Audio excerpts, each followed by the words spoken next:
नमस्कार, मैं हूं आपके साथ शिवानी पांडे। आप देख रहे हैं देश का number 1 Hindi news channel news 18 India. घड़ी इशारा कर रही है 9 बजे रात का। वक्त सौबात की एक बात का। सौबात की एक बात में आज क्या, अब बेलारूस से कीव पर अटैक होने वाला है। अंडरवर्ल्ड डॉन दाऊद इब्राहिम ने नई दुल्हन के लिए अपना ठिकाना बदल लिया। लश्कर-ए-तैयबा के सरगना हाफिज सईद के रिश्तेदार मक्की पर नकेल कसी गई और राजस्थान में पेपर लीक कांड पर अशोक गहलोत और सचिन पायलट आमने सामने आ गए। और ब्रेकिंग न्यूज आ रही है यूक्रेन युद्ध से जुड़ी हुई। एक बार फिर रूस और बेलारूस ने यूक्रेन के बेहद करीब बड़ी मिलिट्री ड्रिल शुरू कर दी है। इस सैन्य अभ्यास में रूस और बेलारूस के खतरनाक लड़ाकू विमान यूक्रेन के पास फिर गरजे। दोनों देशों के अटैक हेलीकॉप्टरों ने ज़ेलेंस्की को अपनी ताकत दिखाई। करीब 15 दिनों तक चलने वाली रूस और बेलारूस की मिलिट्री ड्रिल ने यूक्रेन में खौफ बढ़ा दिया है। और इस सैन्य अभ्यास ने एक बार फिर पिछले साल 24 फरवरी की याद दिला दी, जब रूस ने बेलारूस के सैन्य अभ्यास के बहाने ही यूक्रेन के कई शहरों को हमले से दहला दिया था। इसके साथ ही कीव पर हमले का खतरा भी और बढ़ गया है, क्योंकि बेलारूस और यूक्रेन की राजधानी कीव के बीच बहुत कम दूरी है और माना यह जा रहा है कि इस मिलिट्री ड्रिल के बहाने कीव पर ही बहुत बड़े हमले की तैयारी हो रही है। और इसी वजह से इस सैन्य अभ्यास के शुरू होते ही यूक्रेन में दहशत फैल गई और पश्चिमी मीडिया के मुताबिक दोनों देशों का यह सैन्य अभ्यास किसी भी वक्त यूक्रेन पर बड़े हमले की शक्ल में बदल सकता है। और इसी वजह से यूक्रेन की चिंता बढ़ गई, क्योंकि रूस और बेलारूस ने इस ड्रिल में खतरनाक लड़ाकू विमान और अटैक हेलीकॉप्टरों को उतार रखा है। ये लड़ाकू हेलीकॉप्टर इतने घातक हैं कि इनकी गरज से दुश्मन का कलेजा कांप जाए।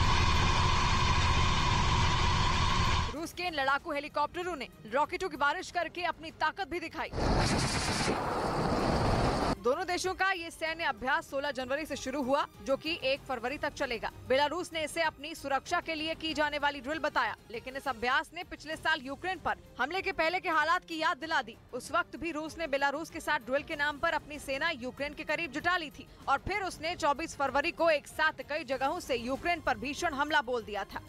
और इस बीच रूस के रक्षा मंत्रालय ने दावा किया कि उसने यूक्रेन के करीब अपने त्वेर प्रांत में इंटरकॉन्टिनेंटल बैलिस्टिक मिसाइल यार्ड्स को तैनात कर दिया है। रूस इस वक्त पूर्वी यूक्रेन में सोलेदार और बखमुत पर कब्जे के लिए भीषण हमले बोल रहा है और पिछले 2 महीने से वो इसी कोशिश में जुटा है कि डोनबास के इन 2 इलाकों पर किसी भी तरह उसका कंट्रोल हो जाए। कुछ रोज पहले तो रूस ने सोलेदार पर कब्जे का ऐलान भी कर दिया था, लेकिन यूक्रेन ने उसके इस दावे को सिरे से नकार दिया। यूक्रेन ने दावा किया है कि उसकी सेना पश्चिमी देशों से मिले हथियारों की मदद से रूस पर जोरदार पलटवार कर रही है। अमेरिका जैसे देशों से मिले मिसाइल डिफेंस सिस्टम भी यूक्रेन के लिए संजीवनी का काम कर रहे हैं और इसी बात ने रूस की परेशानी बढ़ा दी, जिसके बाद उसने यूक्रेन के करीब इंटरकॉन्टिनेंटल बैलिस्टिक मिसाइल यार्ड्स की तैनाती कर दी, जो परमाणु हथियार लेकर उड़ान भरने में माहिर है। हालांकि पश्चिमी मीडिया के मुताबिक रूस ने जिस यार्ड्स मिसाइल को तैनात किया है उसमें परमाणु हथियार नहीं लोड किए गए हैं, लेकिन इसके बाद भी इस बैलिस्टिक मिसाइल का वार इतना खतरनाक होता है कि दुश्मनों के होश उड़ा दे, क्योंकि यार्ड्स को रूस की सबसे घातक मिसाइलों में एक बताया जाता है, जिसके बारे में दावा किया जाता है कि ये आवाज से करीब 20 गुना तेज रफ्तार के साथ दुश्मन पर वार कर सकती है। और ये पुतिन के तरकश में मौजूद ऐसी महाशक्तिशाली मिसाइल है जिसका जवाब फिलहाल अमेरिका के पास भी नहीं है। इसके साथ ही यार्ड्स के बारे में कहा जाता है कि इसे मार गिराने वाला एयर डिफेंस सिस्टम बना ही नहीं है और इसकी रेंज करीब 12,000 किलोमीटर है, यानी ये इतनी दूर तक अपने दुश्मन पर सटीक वार कर सकती है। इसके साथ ही ये मिसाइल एक साथ 6 परमाणु बम लेकर उड़ान भी भर सकती है और करीब 25,000 किलोमीटर प्रति घंटे की रफ्तार इसे और घातक बना देती है। और इसीलिए इसे जंग में ऐसे समय पर तैनात किया गया जब यूक्रेन को मिले डिफेंस सिस्टम रूस की मिसाइलों का काल बन गए हैं। यूक्रेन लगातार ये दावा कर रहा है कि वो रूस की क्रूज मिसाइलों को ढेर कर रहा है, जिसकी वजह से रूस को युद्ध में अपनी पूरी ताकत झोंक देने के बाद भी वैसी सफलता नहीं मिली जैसा उसने सोचा था। लेकिन अब उसने डोनबास की सोलेदार और बखमुत को जीतने के लिए नया प्लान बनाया और उसी के तहत उसने यूक्रेन और बेलारूस की सीमा के नजदीक त्वेर प्रांत में यार्ड्स की तैनाती कर दी है। यार्ड्स मिसाइल को सड़क के रास्ते कहीं भी ले जाकर हमला किया जा सकता है। इसके साथ ही ये केवल 7 मिनट में दुश्मन पर वार करने के लिए तैयार हो जाती है। माना जा रहा है कि आने वाले दिनों में पूर्वी यूक्रेन में यही मिसाइल कहर बनकर टूटेगी, क्योंकि इसे रोक पाने में यूक्रेन के डिफेंस सिस्टम भी दम तोड़ सकते हैं और बिना परमाणु बम के भी यार्ड्स यूक्रेन में जमकर तबाही मचा सकती है। और उधर खबर है कि अंडरवर्ल्ड डॉन दाऊद इब्राहिम ने दूसरी शादी करने के बाद पाकिस्तान में अपना पता भी अब बदल लिया है। सुरक्षा एजेंसियों को यह जानकारी दाऊद की बहन हसीना पार्कर के बेटे अली शाह पार्कर से मिली है, जो इस वक्त NIA की गिरफ्त में है। और उसने पूछताछ में दाऊद इब्राहिम की दूसरी शादी और उसके नए पते के बारे में कई अहम जानकारियां दी। सूत्रों के हवाले से खबर है कि अली शाह पारकर ने एनआईए को बताया कि दाऊद ने पाकिस्तान की एक पठान महिला से दूसरी शादी की है, जबकि उसने अपनी पहली पत्नी मेहजबी को तलाक भी नहीं दिया है। दूसरी शादी करने के बाद दाऊद ने अपना पता भी बदल लिया है। किसी को लगता है कि इसके ऊपर कोई अटैक होने की पॉसिबिलिटी है या इंटरनेशनल एजेंसीज का कोई प्रेशर बढ़ा, तो उस चक्कर में उसका वो लोकेशन चेंज करवा देते हैं। वो पाकिस्तान के कराची में अब्दुल्ला गाजी बाबा दरगाह के पीछे मौजूद रहीम फाकी के पास डिफेंस कॉलोनी में रहता है, जो उसके पुराने घर से 4 किलोमीटर से भी कम दूरी पर मौजूद है।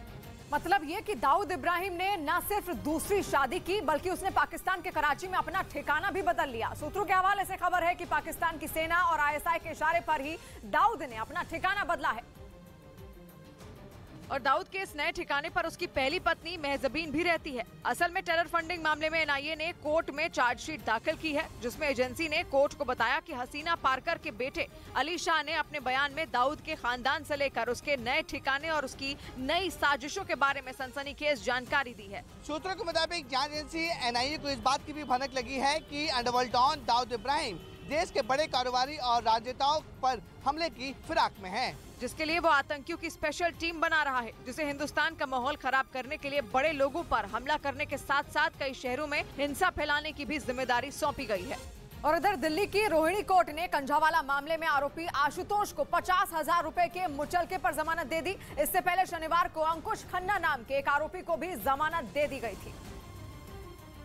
और अब इसी केस में आशुतोष को भी शर्तों के साथ जमानत दे दी गई। कोर्ट ने बिना इजाजत आरोपी से दिल्ली छोड़ने पर रोक लगाई है। आशुतोष को गवाहों से दूर रहने और सबूतों से छेड़छाड़ न करने का भी आदेश दिया गया। अंजलि मौत मामले में 7 आरोपी गिरफ्तार किए गए थे, जिन पर उसे टक्कर मारने और घसीटने का आरोप है, जिससे उसकी मौत हुई थी। इस बीच कंझावाला के अंजलि मौत मामले में दिल्ली पुलिस ने साथ में 4 आरोपियों के खिलाफ एफआईआर में हत्या की धारा 302 को भी जोड़ दिया। यानी कंझावाला मामले में अब इन 4 आरोपियों पर हत्या का केस चलेगा। ये कार्रवाई गृह मंत्रालय के आदेश पर हुई। हालांकि पहले हत्या की कोशिश का केस दर्ज किया गया था। 31 दिसंबर की रात कार से घसीटे जाने की वजह से अंजलि की मौत हुई थी। और उधर तुर्की ने यूक्रेन के पड़ोसी रोमानिया में नेटो की एक एक्सरसाइज में हजारों फीट की ऊंचाई पर अपना दम दिखाया। तुर्की के रक्षा मंत्रालय ने इस ट्रेनिंग का वीडियो भी जारी किया, जिसमें तुर्की के लड़ाकू विमान और टैंकर एयरक्राफ्ट टेक ऑफ करते दिखे। आसमान में पहुंचकर तुर्की के टैंकर एयरक्राफ्ट ने अपना काम शुरू कर दिया। वो हवा में उड़ते फाइटर जेट में ईंधन भरता नजर आया। बीच आसमान में विमान में तेल भरना जोखिम से भरा काम है, लेकिन ये बेहद जरूरी भी है। इससे जरूरी मिशन पर निकले लड़ाकू विमानों को ईंधन खत्म होने पर मजबूरन लैंड नहीं करना पड़ता और वो देर तक और दूर तक उड़ पाते हैं। और इधर राजस्थान के दौसा में पंडित नवल किशोर शर्मा पीजी नाम के कॉलेज में लड़कों के हुड़दंग करने के बाद पुलिस ने लाठियां बरसा दी। बताया गया कि वहां पर कॉलेज में छात्र संघ के कार्यालय के उद्घाटन के लिए समारोह आयोजित किया गया था, जिसमें शामिल होने के लिए छात्र संघ की तरफ से लोगों को न्योते भेजे गए थे, जबकि कॉलेज के छात्रों को आई कार्ड दिखाकर उन्हें अंदर जाने की इजाजत दी जा रही थी। लेकिन तभी वहां सैकड़ों की संख्या में जुटे लड़के जबरन कॉलेज के अंदर घुसने लगे, जिन्हें खदेड़ने के लिए पुलिस ने लाठीचार्ज कर दिया। पुलिस के लाठी भांजते ही वहां भगदड़ मच गई और भीड़ तितर बितर हो गई। लेकिन पुलिस की इस कार्रवाई के विरोध में कॉलेज के छात्र संघ के अध्यक्ष बीच सड़क पर बैठ गए और पुलिस के खिलाफ नारेबाजी शुरू कर दी। बताया गया कि छात्र संघ अध्यक्ष को केवल 150 मेहमानों को समारोह में बुलाने की अनुमति दी गई थी, लेकिन बड़ी संख्या में छात्र संघ अध्यक्ष के समर्थक कॉलेज के बाहर आ गए, जिसकी वजह से बवाल खड़ा हो गया। और इस बीच ईरान के एक पूर्व राजनयिक ने उसे रूस और यूक्रेन के युद्ध से दूर रहने की चेतावनी दी है। उन्होंने कहा कि जंग में रूस की मदद करना ईरान पर बहुत भारी पड़ेगा और आज नहीं तो कल उसे अंजाम भुगतना ही होगा। लेकिन ईरान के पूर्व राजदूत अबोल कासिम देल्फी ने कहा कि पश्चिमी देशों ने रूस के खिलाफ काफी सबूत जुटा लिए हैं। ऐसे में यूक्रेन पर हमला करने की वजह से रूस पर देर सवेर डंडा चलेगा ही, लेकिन रूस ने अपने साथ ईरान को भी फंसा दिया है। उन्होंने कहा कि रूस बस ईरान को मोहरे के तौर पर इस्तेमाल कर रहा है। हकीकत में वो ईरान के पश्चिमी देशों से रिश्ते सुधरने देना ही नहीं चाहता और इस वजह से ईरान की न्यूक्लियर डील अधर में लटकी है। इधर दिल्ली जल बोर्ड और दिल्ली प्रदूषण नियंत्रण समिति के आंकड़ों के मुताबिक पिछले 8 साल में यमुना का प्रदूषण स्तर करीब दोगुना हो गया है। ये आंकड़े नेशनल ग्रीन ट्रिब्यूनल की कमेटी के सामने पेश किए गए। और दिल्ली के नजफगढ़ और शाहदरा नाले को नदी में प्रदूषण की मुख्य वजह बताई गई। इसके अलावा ये भी जानकारी दी गई कि राजधानी में 35 में सिर्फ 9 सीवेज ट्रीटमेंट प्लांट ही तय मानकों के हिसाब से चल रहे हैं। और उधर दिल्ली के तिहाड़ जेल में बंद अंडरवर्ल्ड डॉन छोटा राजन के नाम पर मुंबई में अवैध वसूली करने का मामला सामने आया। एक व्यापारी की शिकायत पर मुंबई पुलिस ने केस दर्ज कर 6 आरोपियों को गिरफ्तार कर लिया, जिनमें 2 महिलाएं भी शामिल हैं। न्यूज 18 के हाथ अवैध वसूली से जुड़ी वो पर्ची भी लगी जिसका इस्तेमाल उगाही के लिए किए जाने का आरोप है। रसीद पर छोटा राजन की फोटो भी नजर आई। मुंबई पुलिस को शक है कि छोटा राजन जेल से ही अपनी वसूली गैंग को ऑपरेट कर रहा है। इस बीच खबर है कि अफगानिस्तान में तालिबान ने बम म्यूजियम खोल दिया है, जिसका एक वीडियो भी सामने आया। बताया जा रहा है कि ये बम म्यूजियम अफगानिस्तान की राजधानी काबुल में खोला गया है, जिसमें बारूदी सुरंगों के लिए 51 तरह के बम और सुसाइड जैकेट रखी गई हैं। जो वीडियो सामने आया उसमें तालिबान से जुड़े 2 लोग एक सुसाइड जैकेट को हाथ में लिए दिखे और उसकी डिजाइन और काम करने के तरीके पर बातचीत करते सुनाई दिए। वीडियो में दिखा कि उस जैकेट में कीले जड़कर उसे खतरनाक बनाया गया है। इतना ही नहीं, इस बम म्यूजियम में रिमोट से कंट्रोल होने वाली आत्मघाती जैकेट, बम और कई दूसरे हथियार भी रखे दिखाई दिए। और इधर बेंगलुरु से हैरान कर देने वाला एक वीडियो सामने आया, जिसमें स्कूटर से एक बुजुर्ग आदमी को सड़क पर बुरी तरह घसीटा गया। बाद में इस घटना का वीडियो सोशल मीडिया पर वायरल हो गया, जिसमें शहर की एक सड़क पर स्कूटर के पीछे लटका एक आदमी बुरी तरह घिसटता नजर आया, जबकि आरोपी स्कूटर को रोकने के बजाय उसे तेजी से दौड़ाता रहा। इस घटना का जो वीडियो सामने आया उसमें स्कूटर को रोकने के लिए वो आदमी उसके पीछे लटका दिखा, जिसकी वजह से वो काफी दूर तक घिसटता रहा। हालांकि बाद में आरोपी ने स्कूटर सड़क किनारे रोक दिया, जिसके बाद कई लोग वहां पर जमा हो गए। एक आदमी तो स्कूटर चला रहे उस आदमी को बुरी तरह डांटता दिखा, जबकि आरोपी किसी को फोन लगाने की कोशिश करता रहा। इस घटना के बाद पुलिस ने स्कूटर सवार को पकड़ लिया, जबकि दूसरे आदमी को इलाज के लिए अस्पताल ले जाया गया। उधर यूके ने ये ऐलान कर दिया कि वो रूस के खिलाफ यूक्रेन को अपने घातक अपाचे हेलीकॉप्टर देगा। इन हेलीकॉप्टरों को उड़ता टैंक भी कहा जाता है, जो बहुत जल्द यूक्रेन की वायुसेना का हिस्सा होंगे, क्योंकि यूके के रक्षा मंत्रालय ने यह साफ कर दिया कि वो यूक्रेन को तीसरी पीढ़ी के चैलेंजर 2 टैंक की खेप देने के साथ 4 अपाचे हेलीकॉप्टर भी भेजेगा। बताया जा रहा है कि ये फैसला यूके के प्रधानमंत्री ऋषि सुनक ने ज़ेलेंस्की से फोन पर बात करने के बाद लिया। रूस से जंग लड़ने के लिए यूक्रेन लगातार पश्चिमी देशों से हथियारों की मांग कर रहा है।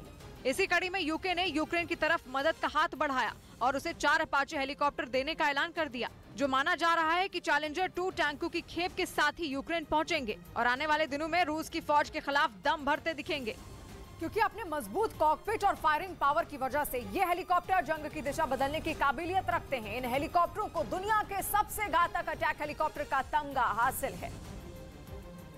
और यूके जो अपाचे हेलीकॉप्टर यूक्रेन भेजने की तैयारी कर रहा है वो हेलफायर मिसाइल से लैस हैं। हेलफायर मिसाइल 8 से 12 किलोमीटर की रेंज में मौजूद किसी भी तरह के टारगेट को सटीक तरीके से नष्ट कर देती है।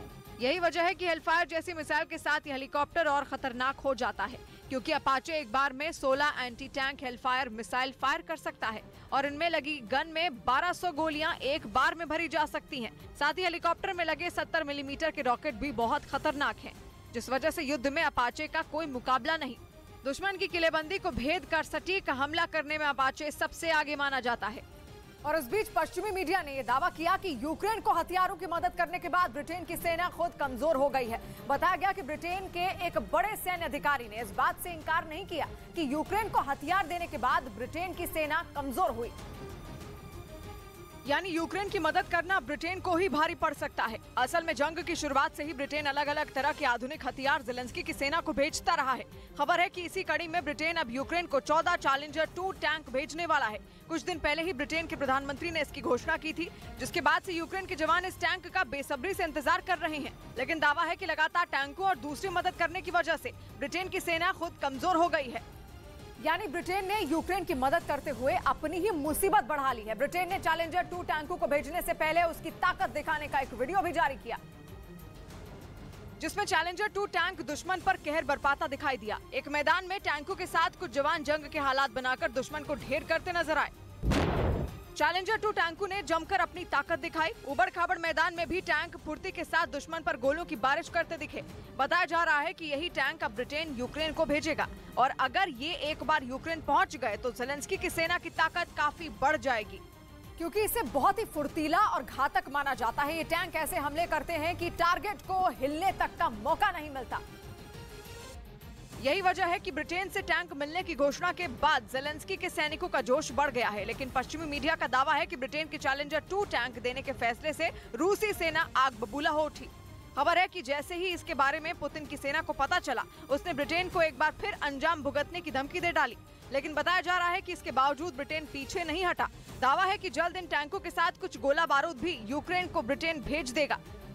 और उधर यूक्रेन की मदद करने पर पुतिन के प्रवक्ता दिमित्री पेस्कोव ने यूके को धमकी दे डाली। 4 दिन पहले यूके ने ऐलान किया था कि वो जंग में रूस के खिलाफ अपने 14 चैलेंजर 2 टैंक यूक्रेन को देगा, जिस पर पुतिन के प्रवक्ता दिमित्री पेस्कोव का गुस्सा भड़क गया। दिमित्री पेस्कोव ने साफ कहा कि जो हर्ष युद्ध के मैदान में बाकी टैंकों का हुआ, उसी तरह यूके के चैलेंजर 2 टैंक भी जला दिए जाएंगे। मतलब ये कि यूके के इन टैंकों के मैदान में उतरने से रूस को कोई फर्क नहीं पड़ेगा। पुतिन के प्रवक्ता का कहना है कि यूक्रेन को यूके से टैंक मिलने के बाद भी जंग के हालात बदलने नहीं वाले। साथ ही उन्होंने यूके पर आरोप लगाया कि वो रूस के खिलाफ अपने मिशन को पूरा करने के लिए यूक्रेन को औजार की तरह इस्तेमाल कर रहा है। और इधर राहुल के बयान पर पंजाब के मुख्यमंत्री भगवंत मान ने पलटवार किया। राहुल गांधी ने पंजाब के होशियारपुर में भारत जोड़ो यात्रा के दौरान राज्य सरकार पर निशाना साधा और आरोप लगाया कि पंजाब के मुख्यमंत्री भगवंत मान केजरीवाल के दबाव में काम कर रहे हैं। केजरीवाल जी के दबाव में भगवंत मान को नहीं आना चाहिए। जिसके बाद भगवंत मान ने राहुल को जवाब दिया और पंजाब में कांग्रेस की चन्नी सरकार की याद दिला दी। यही नहीं, उन्होंने कैप्टन अमरिंदर सिंह का नाम लेकर भी कांग्रेस को घेरा। उधर कंगाली से परेशान पाकिस्तान के पीएम शहबाज शरीफ के सुर बदल गए। वो इस समय यूएई के दौरे पर हैं, जहां वो पाकिस्तान के लिए मदद की भीख मांग रहे हैं, क्योंकि आतंकवाद और भ्रष्टाचार ने पाकिस्तान को खोखला कर दिया है और वहां तेल, आटा और रोजमर्रा के लिए जरूरी हर चीज खत्म होने के कगार पर है। कहा तो ये तक जा रहा है कि पाकिस्तान के खजाने में केवल एक हफ्ते का खर्च चलाने भर के पैसे ही बचे हैं और उसे 57 करोड़ रुपए जैसी छोटी रकम के लिए भी दूसरे देशों के आगे हाथ फैलाना पड़ा। शहबाज शरीफ को ऐसा करने में शर्म भी आ रही है, जिसके बारे में उन्होंने बयान भी दिया। लेकिन आतंकवाद की वजह से अपनी इज्जत गंवा चुके पाकिस्तान के पास कोई दूसरा रास्ता ही नहीं बचा। यही नहीं, चीन तक ने उसके कटोरे में भीख डालने से मना कर दिया, जिसके बाद पाकिस्तान की अकल ठिकाने आई। कम से कम शहबाज शरीफ के बदले सुर सुनकर तो ऐसा ही लगा, क्योंकि उन्होंने खुद कहा कि भारत के संग हुई 3 जंग से पाकिस्तान सबक सीख चुका है और अब वो भारत के साथ बातचीत करना चाहता है, क्योंकि भारत के साथ जंग लड़ने के बाद पाकिस्तान सड़क पर आ गया। शहबाज शरीफ ने अल अरबिया नाम के चैनल को दिए इंटरव्यू में ये बात की। We had 3 wars with India. It only brought more miseries, to the unemployment, two nations. poverty. यही नहीं, पाकिस्तान के पीएम की बात सुनकर लगा कि वो अब भारत के साथ युद्ध करने की जरूरत नहीं करेंगे। Pakistan has learned its lesson. Pakistan ने भारत में अशांति फैलाने के लिए कोई कसर नहीं छोड़ी। उसने भारत के संग किए गए शांति समझौते तो तोड़े ही, आतंकवादियों को भी पाला पोसा, जिन्होंने भारत में आतंकवाद फैलाया। लेकिन भारत ने बातचीत से विवाद सुलझाने की कोशिश की, लेकिन पाकिस्तान ने कभी खुलकर तो कभी पीठ पीछे से वार किया, जिसके बाद भारत ने पाकिस्तान से बातचीत के रास्ते बंद कर दिए। भारत के प्रधानमंत्री की यही नीति उसकी ताकत बनी और पाकिस्तान के पसीने छूट गए। नौबत ये आ गई कि शहबाज शरीफ अब भारत के पीएम के आगे गिड़गिड़ा रहे हैं और बातचीत की गुजारिश कर रहे हैं। My message to the Indian leadership and Prime Minister Modi is that let's sit down on the table and have serious and sincere talks. ये बात शहबाज शरीफ ने खुद अपने इंटरव्यू में कही, लेकिन पाकिस्तान के पीएमओ ने सोशल मीडिया पर बयान जारी कर अपने ही पीएम की बात को नकार दिया और बयान दिया कि शहबाज शरीफ की बात को अलग तरीके से लिया गया है, जबकि पाकिस्तान के मीडिया ने भी भारत के पीएम की दिल खोलकर तारीफ की और पाकिस्तान सरकार को भारत से रिश्ते सुधारने की नसीहत दे डाली, क्योंकि भारत की कूटनीति ने यूक्रेन जंग के दौरान विश्व में उसकी स्थिति को मजबूत रखा, जबकि पाकिस्तान भीख का कटोरा लेकर दर की ठोकर खा रहा है। और इसी वजह से पाकिस्तान में इमरान खान की पार्टी ने शहबाज शरीफ सरकार को घेरा और भारत के पीएम का 2019 का बयान शेयर किया। ये बयान 2019 में एक चुनावी रैली में दिया गया था, जिसमें पीएम ने पाकिस्तान की उसकी असलियत दिखाई थी। हमने पाकिस्तान की सारी हेकड़ी निकाल दी। इस बयान में पाकिस्तान की कंगाली भी दुनिया के सामने आ गई थी। उसे कटोरा लेकर दुनिया भर में घूमने के लिए मैंने मजबूर कर दिया है। साल 2019 भारत और पाकिस्तान के रिश्तों से जुड़ा अहम साल था, क्योंकि उसी साल पुलवामा में आतंकी हमला हुआ था, जिसके बाद भारत ने पाकिस्तान के बालाकोट में एयर स्ट्राइक की थी और फिर उसी साल जम्मू कश्मीर से आर्टिकल 370 हटा लिया गया था, जिसके बाद पाकिस्तान बौखला उठा था। लेकिन अब उसकी सारी हेकड़ी निकल गई है। इस बीच ऑस्ट्रेलिया के मेलबर्न में एक बार फिर मंदिर को निशाना बनाया गया। आरोप है कि खालिस्तान समर्थकों ने वहां के श्री शिवा विष्णु मंदिर में तोड़फोड़ की है। यही नहीं, मंदिर की दीवारों पर खालिस्तान समर्थन के नारे भी लिखे गए। साथ ही मंदिर के पास भारत विरोधी और हिंदू विरोधी एक तस्वीर भी लगाई गई। हालांकि यह पहली घटना नहीं है। 5 दिन पहले भी मेलबर्न में एक हिंदू मंदिर में तोड़फोड़ की गई थी। उधर नेटो के विस्तार पर अड़ंगा लगाए बैठा तुर्की अपनी जिद छोड़ने को तैयार नहीं है। इस बार तुर्की के राष्ट्रपति ने साफ साफ कह दिया है कि अगर स्वीडन और फिनलैंड को नेटो का सदस्य बनना है तो उन्हें उनके यहाँ मौजूद कम से कम 130 कुर्द लड़ाके तुर्की के हवाले करने होंगे। नहीं तो स्वीडन और फिनलैंड को नेटो का सदस्य बनाने पर बात नहीं बन पाएगी। स्वीडन और फिनलैंड ने पिछले साल मई में नेटो का सदस्य बनने के लिए अर्जी दी थी और तभी से तुर्की उनके रास्ते का सबसे बड़ा रोड़ा बना बैठा है। उसकी सुई कुर्द लड़ाकू पर अटकी हुई है। तुर्की कुर्द लड़ाकू को आतंकी मानता है और कुर्द लड़ाके तुर्की से भागकर स्वीडन और फिनलैंड में पनाह लिए हुए हैं। इस वजह से तुर्की के राष्ट्रपति रिजेप ताइप एर्दोआन ने कहा कि दोनों देशों को 130 कुर्द लड़ाके उन्हें सौंपने होंगे, तभी तुर्की उनकी नेटो सदस्यता को हरी झंडी देगा। और तुर्की के इसी रवैये की वजह से अमेरिका तक उससे चिढ़ा हुआ है, क्योंकि उसने अभी तक स्वीडन और फिनलैंड की अर्जी पर मुहर नहीं लगाई है। लेकिन इसके बावजूद तुर्की नरम पड़ने को तैयार नहीं। जबकि पानी में रहकर मगरमच्छ से बैर नहीं किया जाता, लेकिन अमेरिका की अगुवाई वाले नेटो का सदस्य होने के बावजूद तुर्की को अमेरिका की दुश्मनी मोल लेने से भी गुरेज नहीं। अमेरिका की संसद तुर्की के स्वीडन और फिनलैंड की नेटो की सदस्यता पर अड़ंगा लगाने से बेहद नाराज है। इतनी नाराज कि तुर्की के अमेरिका से F-16 लड़ाकू विमान खरीदने के प्लान पर पानी फिर सकता है। कहा जा रहा है कि अमेरिकी संसद तुर्की की F-16 डील को तब तक मंजूरी देने के मूड में नहीं जब तक वो झुक नहीं जाता। लेकिन तुर्की को कोई फर्क पड़ता नहीं दिख रहा। तुर्की के तेवर झुकने वाले नहीं बल्कि पहले से भी ज्यादा तीखे नजर आ रहे हैं। माना जा रहा है कि तुर्की का ये रुख बीते हफ्ते स्वीडन में हुए विरोध प्रदर्शन का नतीजा है, जिसमें स्वीडन की राजधानी स्टॉकहोम में कुर्द समुदाय के लोगों ने तुर्की के राष्ट्रपति रेजिप ताइप एर्दोआन को तानाशाह बताया था और उनके खिलाफ आवाज उठाने के लिए उनके पुतले को एक खंबे से उल्टा लटका दिया था। उस वीडियो को देखने के बाद तुर्की इतनी बुरी तरह भड़क गया था कि उसने ये तक कह दिया था कि अब तो वो स्वीडन को नेटो का सदस्य कतई नहीं बनने देगा। उसी घटना के बाद अब उसने अपनी शर्त बिल्कुल साफ कर दी। और इधर जम्मू कश्मीर के बडगाम में सुरक्षा बल ने मुठभेड़ में 2 आतंकियों को ढेर कर दिया है। आतंकियों से सुरक्षा बल की ये मुठभेड़ बडगाम में जिला अदालत के पास हुई, जहां सुरक्षा बल ने दोनों आतंकियों को कुछ देर की मुठभेड़ के बाद मार गिराया। इस दौरान गोलियों की तड़तड़ाहट से वहां पूरा इलाका गूंज उठा। जम्मू कश्मीर पुलिस के मुताबिक मारे गए दोनों आतंकी पुलवामा के रहने वाले थे और आतंकी संगठन लश्कर-ए-तैयबा से जुड़े हुए थे। इन्फॉर्मेशन मिली थी सुरक्षा बलों को कि एक गाड़ी में 2 मिलिटेंट आ रहे हैं और उसके बाद इस पूरे एरिया में सर्विलेंस बढ़ा दी गई। पुलिस के मुताबिक दोनों आतंकी कुछ दिनों पहले हुई एक मुठभेड़ से फरार होने में कामयाब हुए थे, लेकिन इस बार जब सुरक्षा बल पर उन्होंने गोलीबारी की तो जवानों ने उन्हें वहीं ढेर कर दिया। मारे गए दोनों आतंकियों के पास से कुछ हथियार भी बरामद किए गए। पुलिस अब इस मामले की जाँच में जुटी है कि दोनों कहाँ से आ रहे थे और उनका क्या प्लान था।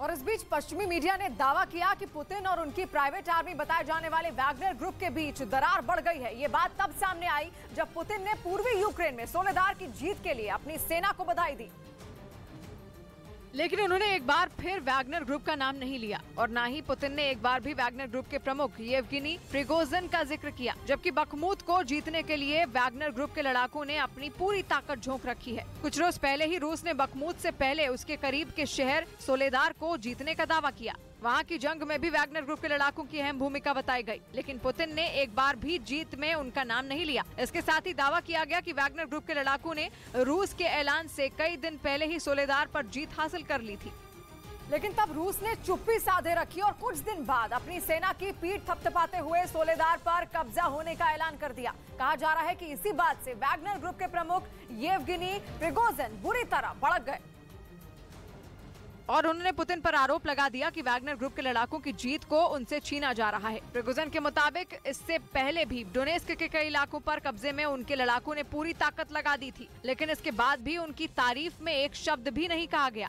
इसके साथ ही येवगेनी प्रिगोजिन की नाराजगी की एक और वजह भी बताई जा रही है। कहा जा रहा है कि वो पूरे यूक्रेन की जंग की कमान कमांडर वलेरी गेरासिमोव को सौंपे जाने से जुड़े हुए हैं, क्योंकि वो पहले भी गेरासिमोव की रणनीति की आलोचना करते रहे हैं, लेकिन पुतिन ने उन्हें ही लाकर प्रिगोजिन के सिर पर बैठा दिया। कहा जा रहा है कि ऐसा पुतिन ने उन खबरों के सामने आने के बाद किया जिनमें येवगेनी प्रिगोजिन को पुतिन की जगह लेने वाला बताया गया था। और इधर मध्य प्रदेश के ग्वालियर में बीजेपी के छात्र संगठन एबीवीपी के 2 कार्यकर्ताओं पर हमले के आरोप में पुलिस ने 2 लोगों को गिरफ्तार कर लिया। 5 दिन पहले जीवाजी यूनिवर्सिटी में कांग्रेस के छात्र संगठन एनएसयूआई और एबीवीपी के कुछ कार्यकर्ताओं के बीच विवाद हो गया था। आरोप है कि उसी का बदला लेने के लिए आरोपियों ने एबीवीपी के 2 कार्यकर्ताओं पर हमला किया, जिसकी सीसीटीवी फुटेज भी सामने आई, जिसमें दिखा कि स्कूटर पर सवार होकर एबीवीपी के दोनों कार्यकर्ता सड़क से जा रहे थे। तभी पीछे से आई एक तेज रफ्तार कार उन्हें जोरदार टक्कर मारते हुए आगे बढ़ गई। इस भिड़ंत की वजह से दोनों स्कूटर सवार सड़क पर गिर गए और उनका स्कूटर दूर जा गिरा, लेकिन वो लोग उठे और वहां से चले गए। पुलिस को इस हमले की जानकारी दी गई, जिसके बाद सीसीटीवी फुटेज के आधार पर पुलिस ने 2 आरोपियों को अपनी गिरफ्त में ले लिया। आरोपियों को गिरफ्तार किया है और जो घटना में प्रयुक्त स्कॉर्पियो थी उसको भी जब्त कर लिया है। इस मामले में 3 आरोपी अब भी फरार हैं, जिनकी तलाश में पुलिस जुटी है और साथ ही पुलिस ने 5 आरोपियों के खिलाफ हत्या की कोशिश का मामला दर्ज कर लिया, क्योंकि उन पर स्कूटर सवार एबीवीपी के दोनों कार्यकर्ताओं को जान से मारने की कोशिश करने का आरोप लगा। 13 जनवरी को जीवाजी यूनिवर्सिटी में एबीवीपी और एनएसयूआई के कुछ कार्यकर्ताओं के बीच हुई झड़प का एक वीडियो भी सामने आया, जिसमें यूनिवर्सिटी के कैंपस में कई छात्र आपस में उलझते दिखाई दिए, लेकिन एबीवीपी ने नारेबाजी जारी रखी। यूनिवर्सिटी में मचे बवाल की जानकारी मिलने पर कुछ पुलिस वाले वहां पहुंचे और बीच बचाव की कोशिश की। ऐसे में एनएसयूआई कार्यकर्ताओं ने नारे लगाने शुरू कर दिए। किसी तरह पुलिस ने तब तो हंगामे को शांत करा दिया, लेकिन आरोप है कि इस हंगामे के दौरान एबीवीपी के कुछ कार्यकर्ताओं ने एनएसयूआई कार्यकर्ताओं की पिटाई कर दी थी, जिसका बदला लेने के लिए यह हमला किया गया। और उधर पेरिस के आईफिल टावर पर ईरान के हिजाब विरोधी प्रदर्शनकारियों के समर्थन में संदेश लिखे गए। ईरान सरकार हिजाब विरोधी प्रदर्शनों में हिस्सा लेने वाले कई लोगों को मौत की सजा सुना चुकी है, जिनकी सजा माफ करने की मांग का संदेश पेरिस के आईफिल टावर पर भी नजर आया। साथ ही ईरान की महिलाओं को उनके अधिकार दिए जाने की मांग भी की गई। आईफिल टावर पर यह संदेश महसा अमीनी श्रद्धांजलि के तौर पर लिखा गया, जिनकी ईरान में पुलिस हिरासत में मौत हो गई थी और उसके बाद हिंसक प्रदर्शन भड़क गए थे। इस बीच खबर है कि जापान में मिलिट्री ड्रिल के दौरान भारत के लड़ाकू विमानों की गरज से चीन के पसीने छूट गए। चीन से बढ़ते खतरे को देखते हुए जापान लगातार कई देशों के साथ सैन्य अभ्यास कर रहा है और इसी कड़ी में जापान भारत के साथ भी मिलिट्री ड्रिल कर रहा है, जहां भारतीय वायुसेना के सुखोई 30 लड़ाकू विमानों की आसमान में दहाड़ सुनकर चीन कांप गया। ये सैन्य अभ्यास टोक्यो के पास हो रहा है, जो 16 जनवरी से शुरू हुआ है और 28 जनवरी तक चलेगा। इस मिलिट्री ड्रिल में जापानी वायुसेना के 8 फाइटर जेट और भारत के 4 लड़ाकू विमान हिस्सा ले रहे हैं। इनके अलावा भारत ने 2 ट्रांसपोर्ट एयरक्राफ्ट और एक हवा में ईंधन भरने वाला विमान भी भेजा है। इसके अलावा इस युद्धाभ्यास में हिस्सा लेने के लिए भारतीय वायुसेना के 150 जवान भी पहुंचे हैं। मतलब ये कि 11 दिनों तक चलने वाले इस सैन्य अभ्यास के जरिए जापान और भारत चीन को अपनी ताकत दिखाएंगे। साथ ही इस मिलिट्री ड्रिल से चीन को ये चेतावनी भी देंगे कि समंदर में उसकी चालबाजी अब नहीं चलेगी, क्योंकि अमेरिका और ऑस्ट्रेलिया के साथ साथ ये दोनों देश क्वाड का हिस्सा हैं, जिसे हिंद प्रशांत क्षेत्र में चीन के बढ़ते सैन्य और आर्थिक दबदबे पर लगाम लगाने के लिए बनाया गया था। जानकारी के मुताबिक इस एयर कॉम्बैट एक्सरसाइज को लेकर 2019 में जापान और भारत के बीच सहमति बनी थी। हालांकि कोरोना महामारी की वजह से इसमें देरी हुई, लेकिन अब समंदर में चीन की हरकतों पर नकेल कसने के लिए जापान ने भारत के साथ मिलकर ये मिलिट्री ड्रिल शुरू की है। जापान ये बात अच्छी तरह जानता है कि ताइवान के बाद चीन से सबसे ज्यादा खतरा उसे ही है। इसी वजह से जापान घातक मिसाइलों से लेकर F-35 फाइटर जेट तक खरीद रहा है, ताकि वक्त आने पर वो चीन को उसी की भाषा में जवाब दे सके। इधर पाकिस्तान के कई सांसदों पर बड़ी कार्रवाई की गई। संपत्ति का ब्यौरा न देने पर वहां के चुनाव आयोग ने 271 सांसदों और विधायकों को निलंबित कर दिया, जिनमें नेशनल असेंबली के 136 सदस्य, 21 सीनेटर और 114 प्रांतीय असेंबली के सदस्य शामिल हैं। चुनाव आयोग की तरफ से सांसदों और विधायकों को 16 जनवरी तक संपत्ति का ब्यौरा देने के लिए कहा गया था, लेकिन इन लोगों ने संपत्ति का ब्यौरा समय पर नहीं दिया, जिसके बाद चुनाव आयोग ने ये कार्रवाई की।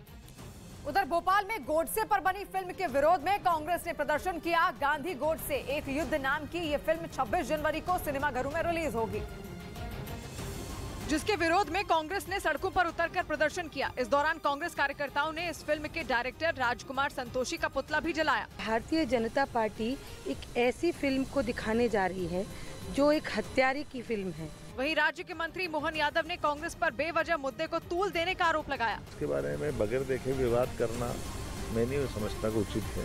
जबकि निर्माताओं की दलील है कि फिल्म में नाथूराम गोडसे का महिमा मंडन नहीं किया गया है। इधर दिल्ली के पास गाजियाबाद में दिल्ली मेरठ एक्सप्रेसवे पर नियम तोड़ने पर भारी जुर्माना लगाया गया। ट्रैफिक पुलिस ने मोटरसाइकिल सवार का 20,000 रुपए का चालान काटा, क्योंकि दिल्ली मेरठ एक्सप्रेसवे पर 2 पहिया, तिपहिया और ट्रैक्टर ट्रॉली की एंट्री बैन है, जिसके लिए बाकायदा नो एंट्री वाले साइन लगे हैं। इसके बावजूद कई लोग नियम मानने को तैयार नहीं दिखे। एंट्री का चालान किया जा रहा है और नो एंट्री का चालान 20,000 रुपए का है। ट्रैफिक पुलिस करीब 2,600 2 पहिया वाहनों के चालान काट चुकी है। इस बीच जर्मनी की रक्षा मंत्री क्रिस्टीन लम्बरेज्ट ने यूक्रेन को हथियार नहीं दे पाने की वजह से इस्तीफा दे दिया। यूक्रेन को जर्मनी के पूमा टैंकों की जरूरत थी, लेकिन जर्मनी ने कहा कि 2024 तक वो उसे ये टैंक नहीं दे पाएगा, क्योंकि उसके पास यूक्रेन को देने के लिए पूमा टैंक नहीं है। ये वही टैंक है जिसे जर्मनी ने अपनी सेना में पुराने टैंकों की जगह देने का फैसला किया था, लेकिन नेटो के अभ्यास के दौरान 18 पूमा टैंकों में खराबी मिली, जिसके बाद जर्मनी की सेना ने उन्हें खरीदने का फैसला होल्ड कर दिया। यही नहीं, क्रिस्टीन लम्बरेज्ट ने इसे जर्मनी के लिए जबरदस्त झटका माना। लेकिन असली मुसीबत तब आई जब यूक्रेन ने इन टैंकों की डिमांड कर डाली और जर्मनी के पास उसे देने के लिए वो टैंक थे ही नहीं।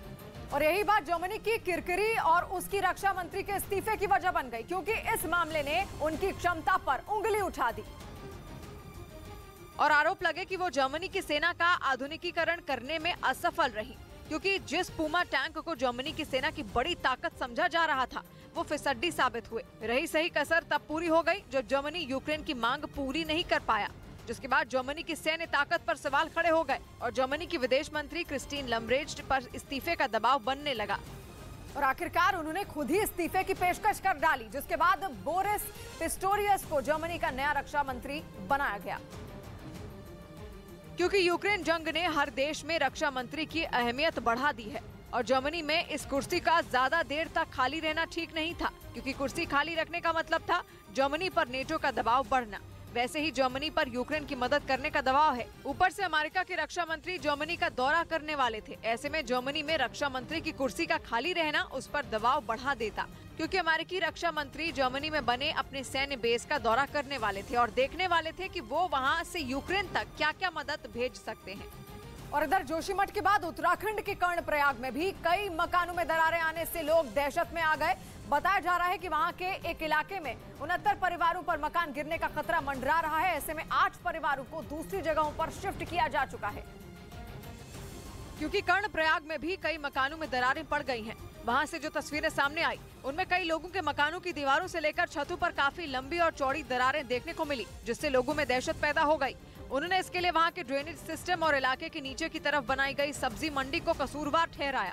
पानी को निकलने के लिए बड़ी दिक्कतें हैं। वहाँ रहने वाले लोगों को डर है कि कर्णप्रयाग में भी हालात जोशीमठ जैसा ना बन जाए, क्योंकि वो वहाँ से दूसरी जगहों पर जाना नहीं चाहते। उधर जम्मू कश्मीर की पूर्व मुख्यमंत्री महबूबा मुफ्ती ने जोशीमठ के बहाने वैष्णो देवी और अमरनाथ यात्रा का मुद्दा उठाया, जिस पर सियासी घमासान छिड़ गया। महबूबा मुफ्ती ने जोशीमठ आपदा पर चिंता जताते हुए एक ट्वीट किया, जिसके जरिए उन्होंने आगाह किया कि जोशीमठ की ही तरह वैष्णो देवी और अमरनाथ यात्रा से वहां के पर्यावरण को नुकसान पहुंच सकता है। महबूबा मुफ्ती के इस ट्वीट पर बीजेपी ने उन्हें निशाने पर ले लिया। मैडम महबूबा की जो राजनीतिक रोटियां सेकने की आदत है और धार्मिक जो कार्ड खेलने का प्रयास है वो किसी से छुपा नहीं है। बीजेपी के अलावा कई दूसरी पार्टियों और कुछ मंदिरों के महंतों ने भी इस ट्वीट पर आपत्ति जताई। इस बीच पश्चिमी मीडिया ने दावा किया कि पूर्वी यूक्रेन में जंग लड़ रहे पुतिन के सैनिकों का हौसला टूट चुका है और इसीलिए वो वापस अपने घर लौटना चाहते हैं। दावा है कि जंग लड़ रहे रूसी सैनिक के ब्रिगेड कमांडरों ने एक सीक्रेट वोटिंग करवाई,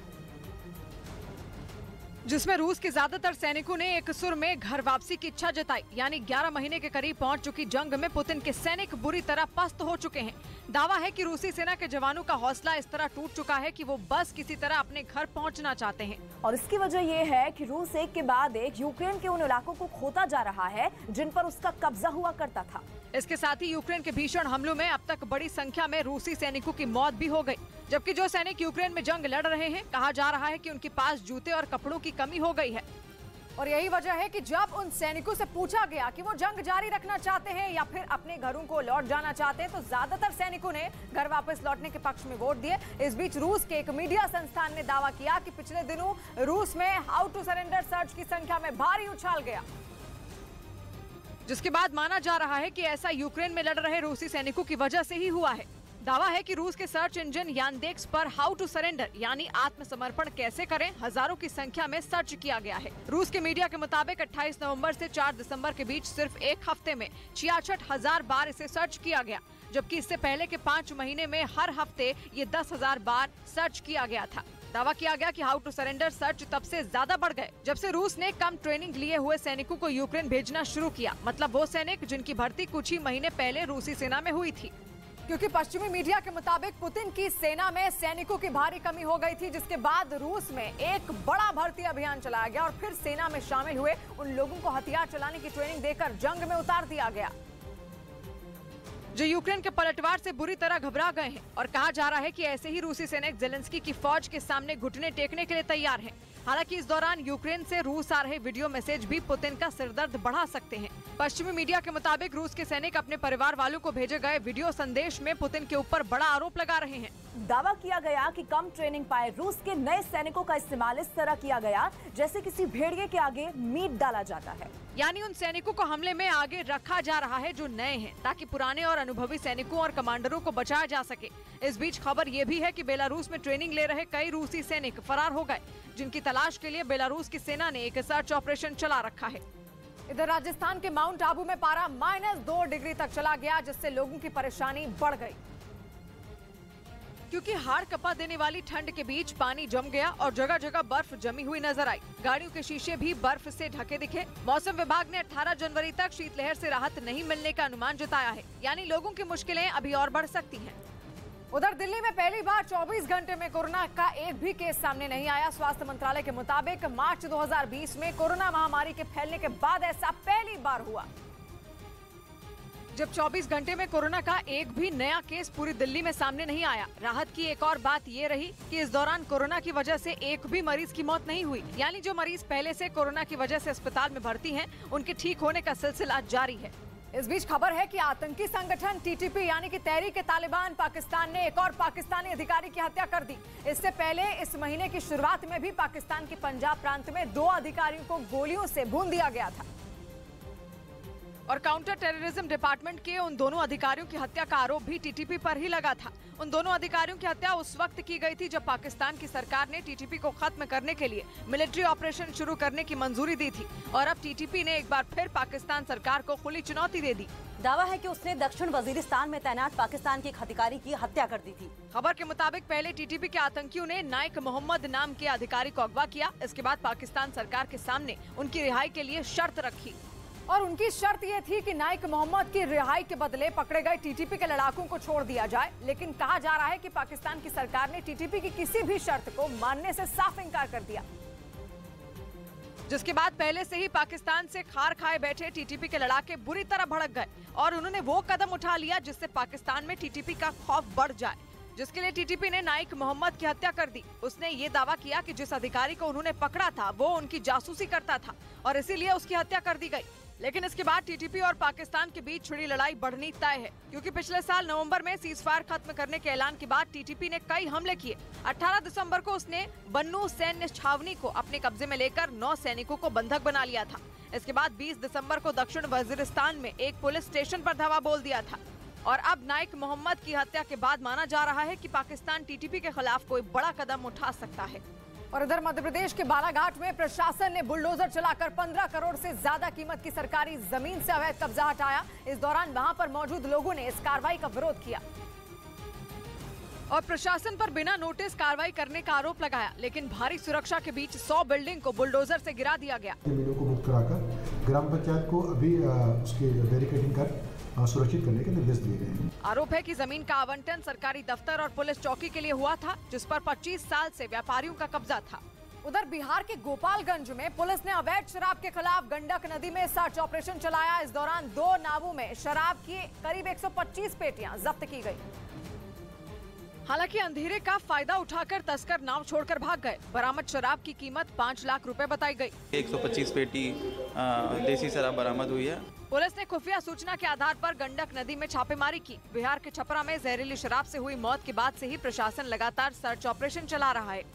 और इधर बीजेपी ने चंडीगढ़ नगर निगम के मेयर पद का चुनाव महज 1 वोट के अंतर से जीत लिया। बीजेपी के अनूप गुप्ता ने आम आदमी पार्टी के जसबीर सिंह लाठी को करीबी मुकाबले में शिकस्त दे दी, जिसके बाद मेयर की कुर्सी पर एक बार फिर से बीजेपी का कब्जा हो गया। इस चुनाव में कुल 29 वोट पड़े, जिनमें 15 बीजेपी के खाते में और 14 आम आदमी पार्टी के खाते में गए।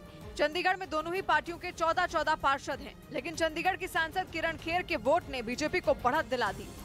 उधर खबर है कि ऑस्ट्रेलियन ओपन में रूस और बेलारूस के झंडे पर प्रतिबंध लगा दिया गया। बताया गया कि ये कार्रवाई यूक्रेन के राजदूत की शिकायत के बाद की गई, क्योंकि उन्होंने आरोप लगाया कि रूस और यूक्रेन के बीच मैच में रूसी झंडे का गलत इस्तेमाल किया गया। ऑस्ट्रेलिया में यूक्रेन के राजदूत ने एक फोटो भी शेयर की, जिसमें टेनिस कोर्ट के बगल में एक रूसी झंडा लटकता दिखाई दिया। खबर है कि इसी के बाद ऑस्ट्रेलियाई ओपन में रूस और बेलारूस के झंडे पर प्रतिबंध लगा दिया गया। असल में जब दोनों देशों के बीच मुकाबला हो रहा था, तब रूसी समर्थक अपने साथ झंडा लेकर पहुंचे थे, लेकिन जब रूसी झंडे से मैच के दौरान दिक्कत पैदा करने का आरोप लगा, तो टेनिस ऑस्ट्रेलिया ने ये कार्रवाई की। इस बीच राहुल गांधी की भारत जोड़ो यात्रा के लिए कश्मीर में सुरक्षा के बेहद कड़े इंतजाम कर दिए गए हैं। कश्मीर में भारत जोड़ो यात्रा के दौरान राहुल गांधी की सुरक्षा कश्मीर पुलिस और सीआरपीएफ करेगी, जिसकी समीक्षा के लिए सुरक्षा एजेंसियों ने एक बैठक भी की। इसके बाद ये सलाह दी गई कि कश्मीर में यात्रा के दौरान राहुल के करीब सिर्फ जान पहचान वालों को ही जाने की इजाजत दी जाए। साथ ही उन्हें कई जगहों पर पैदल यात्रा नहीं करने की भी सलाह दी गई। 19 जनवरी को जम्मू के लखनपुर से यात्रा बनिहाल टनल होते हुए कश्मीर घाटी तक जाएगी। उधर पश्चिमी मीडिया ने दावा किया कि अमेरिकी सेना यूक्रेन के जवानों को जर्मनी में ट्रेनिंग दे रही है और बताया जा रहा है कि यूक्रेन के करीब 500 सैनिकों को जंग लड़ने की खतरनाक ट्रेनिंग दी जा रही है, ताकि जेलेंस्की के जवान रूसी सेना पर कहर बरपा पाएं। पश्चिमी मीडिया के मुताबिक अमेरिका के सैनिक यूक्रेन के जवानों को जंग के खतरनाक हालातों से निपटने की ट्रेनिंग दे रहे हैं। दावा तो यहाँ तक किया जा रहा है कि अमेरिकी सेना से जेलेंस्की के जवान कई तरह के घातक हथियारों को चलाने का तरीका भी सीख रहे हैं। असल में जंग की शुरुआत से ही पश्चिमी देश यूक्रेन को हथियार भेज रहे हैं, लेकिन दावा है कि कई ऐसे हथियार भी यूक्रेन को दिए जा रहे हैं जिनका इस्तेमाल जेलेंस्की के जवान ठीक से नहीं कर पा रहे। और पश्चिमी मीडिया के मुताबिक इसलिए अब यूक्रेन के सैनिक जर्मनी में हथियारों को चलाने की ट्रेनिंग ले रहे हैं। बताया जा रहा है कि यूक्रेन के सैनिकों को दुश्मन पर कहर बरपाने का तरीका सिखाया जा रहा है, ताकि जब वो यूक्रेन लौटे तो रूस के सैनिकों पर ऐसा कहर बरपाएं कि वो पीछे हटने के लिए मजबूर हो जाएं। पश्चिमी मीडिया का दावा है कि अमेरिका के सैनिक जेलेंस्की के जवानों को जमीन आसमान से कैसे दुश्मन को ढेर किया जाए इसकी ट्रेनिंग दे रहे हैं। बताया जा रहा है कि इससे पहले भी जर्मनी में यूक्रेन के कई जवान ट्रेनिंग लेकर यूक्रेन वापस लौट चुके हैं। पश्चिमी मीडिया के मुताबिक ये जवान रूस के कब्जे वाले अलग अलग इलाकों में मोर्चा संभालकर पुतिन की फौज पर कहर बरपा रहे हैं।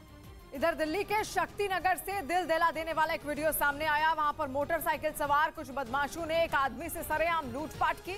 ये घटना 14 जनवरी की बताई गई, जिसमें वो बदमाश उस आदमी की पिटाई करते नजर आए। इस घटना का जो सीसीटीवी वीडियो सामने आया, उसमें 2 मोटरसाइकिलों पर सवार 4 बदमाश एक मोटरसाइकिल का पीछा करते दिखाई दिए। कुछ दूरी तक पीछा करने के बाद उन लोगों ने उस आदमी को घेर लिया और धमकाकर पैसे मांगने लगे, लेकिन उसने पैसे देने के बजाय उनमें से एक बदमाश को धक्का दे दिया और जान बचाने के लिए वहाँ से भागने की कोशिश की।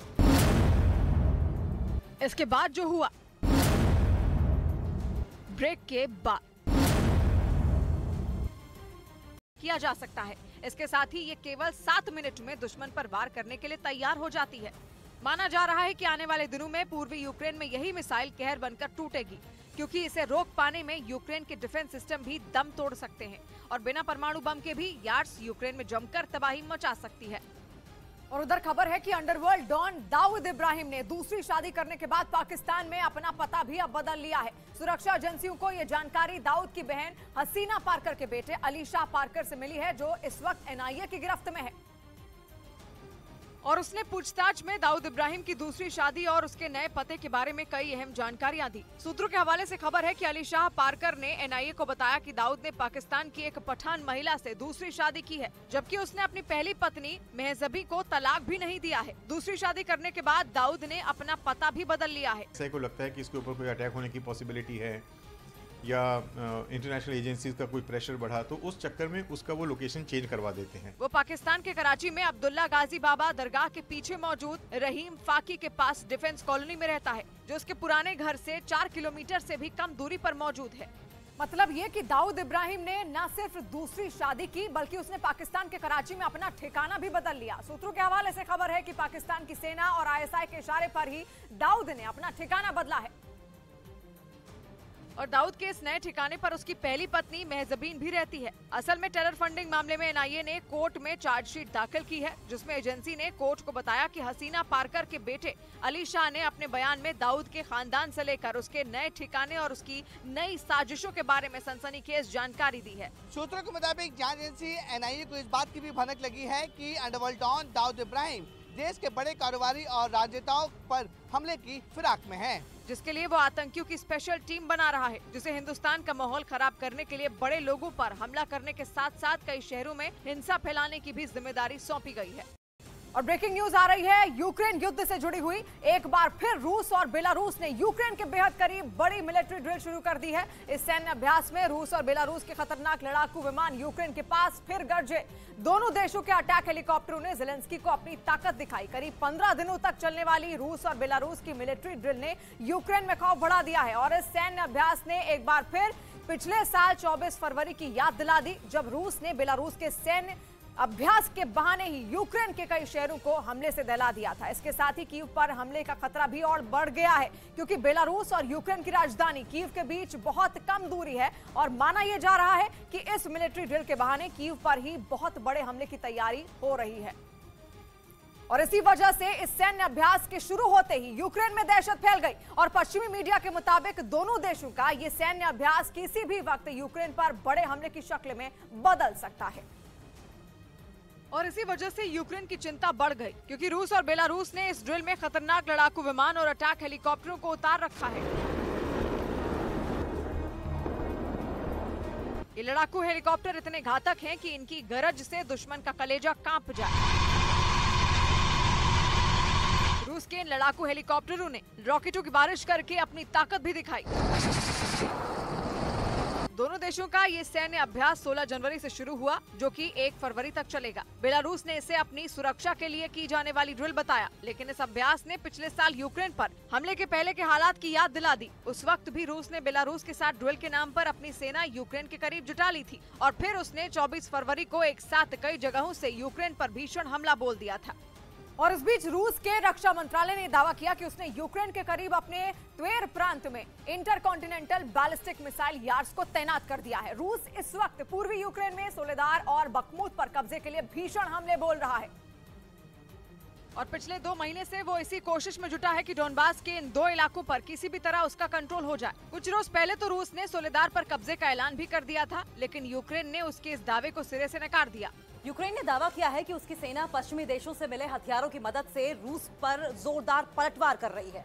अमेरिका जैसे देशों से मिले मिसाइल डिफेंस सिस्टम भी यूक्रेन के लिए संजीवनी का काम कर रहे हैं और इसी बात ने रूस की परेशानी बढ़ा दी, जिसके बाद उसने यूक्रेन के करीब इंटरकॉन्टिनेंटल बैलिस्टिक मिसाइल यार्ड्स की तैनाती कर दी, जो परमाणु हथियार लेकर उड़ान भरने में माहिर है। हालांकि पश्चिमी मीडिया के मुताबिक रूस ने जिस यार्ड्स मिसाइल को तैनात किया है उसमें परमाणु हथियार नहीं लोड किए गए हैं, लेकिन इसके बाद भी इस बैलिस्टिक मिसाइल का वार इतना खतरनाक होता है कि दुश्मनों के होश उड़ा दे, क्योंकि यार्ड्स को रूस की सबसे घातक मिसाइलों में एक बताया जाता है, जिसके बारे में दावा किया जाता है कि ये आवाज से करीब 20 गुना तेज रफ्तार के साथ दुश्मन पर वार कर सकती है और ये पुतिन के तरकश में मौजूद ऐसी महाशक्तिशाली मिसाइल है जिसका जवाब फिलहाल अमेरिका के पास भी नहीं है। इसके साथ ही यार्ड्स के बारे में कहा जाता है कि इसे मार गिराने वाला एयर डिफेंस सिस्टम बना ही नहीं है और इसकी रेंज करीब 12,000 किलोमीटर है, यानी ये इतनी दूर तक अपने दुश्मन पर सटीक वार कर सकती है। इसके साथ ही ये मिसाइल एक साथ 6 परमाणु बम लेकर उड़ान भी भर सकती है और करीब 25,000 किलोमीटर प्रति घंटे की रफ्तार इसे और घातक बना देती है और इसीलिए इसे जंग में ऐसे समय पर तैनात किया गया जब यूक्रेन को मिले डिफेंस सिस्टम रूस की मिसाइलों का काल बन गए हैं। यूक्रेन लगातार ये दावा कर रहा है कि वो रूस की क्रूज मिसाइलों को ढेर कर रहा है, जिसकी वजह से रूस को युद्ध में अपनी पूरी ताकत झोंक देने के बाद भी वैसी सफलता नहीं मिली जैसा उसने सोचा था। लेकिन अब उसने डोनबास की सोलेदार और बखमूत को जीतने के लिए नया प्लान बनाया और उसी के तहत उसने यूक्रेन और बेलारूस की सीमा के नजदीक त्वेर प्रांत में यार्ड्स की तैनाती कर दी है। यार्ड्स मिसाइल को सड़क के रास्ते कहीं भी ले जाकर हमला किया जा सकता है। इसके साथ ही ये केवल 7 मिनट में दुश्मन पर वार करने के लिए तैयार हो जाती है।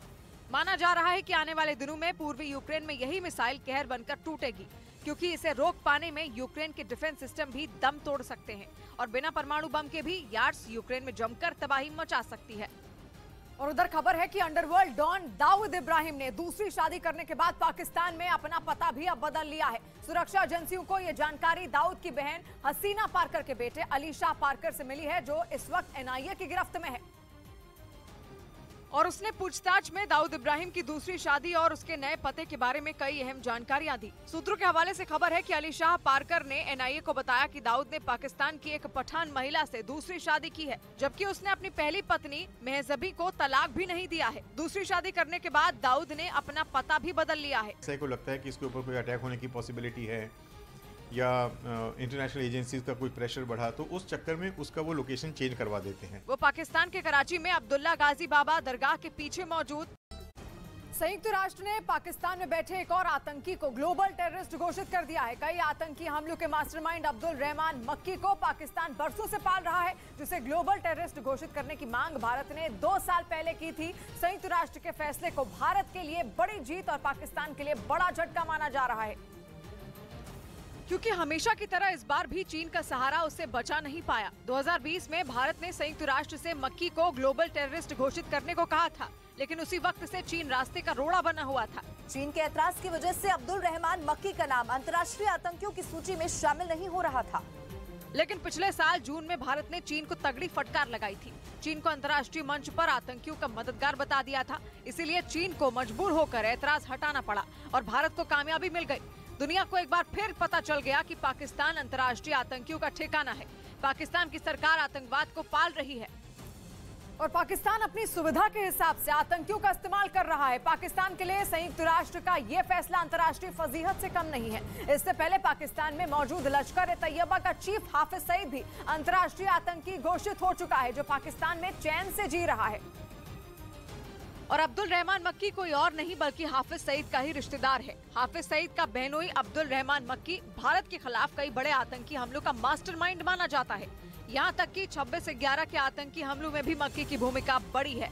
2008 से 2020 तक भारत में कई ऐसे आतंकी हमले हुए जिसमें अब्दुल रहमान मक्की की भूमिका के सबूत भारत की सुरक्षा एजेंसियों के पास है। इन्हीं सबूतों से जुड़े दस्तावेजों के आधार पर भारत सरकार संयुक्त राष्ट्र के पास पहुंची थी और मक्की को ग्लोबल टेररिस्ट घोषित करने की मांग की थी।